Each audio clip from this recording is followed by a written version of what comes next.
তো বন্ধুরা, তোমরা কিভাবে সঠিক নিয়মে এসআইআর ফর্ম ফিল আপ করবে দেখে নাও। তো দেখো, উপরে তোমাদের ভোটার কার্ডের সমস্ত ডকুমেন্টস শো করছে। এবার নিচে তোমার জন্ম তারিখ লিখে দেবে। তারপরে তোমার আধার নম্বর দিলেও হয়, না দিলেও হয়, কিন্তু থাকলে তো অবশ্যই দেওয়া উচিত।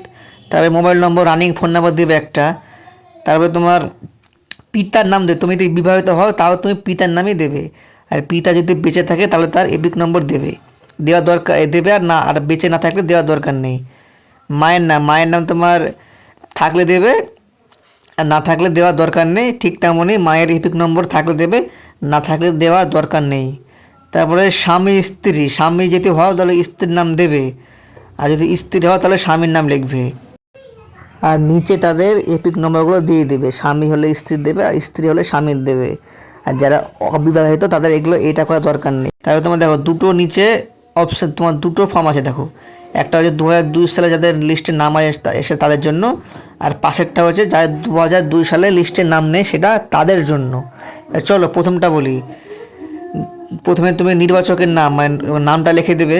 তারপরে এপিক নম্বর, সেই এপিক নম্বর সে পাশেই শোক আছে, পাশেই দেওয়া আছে লিস্টে, দেখে লিখে দেবে। এটা সম্পূর্ণ চেষ্টা করে বাংলায় লেখা, কারণ এটা সম্পূর্ণ এটা পুরো বাংলায় আছে, তো বাংলায় লেখার চেষ্টা করবে।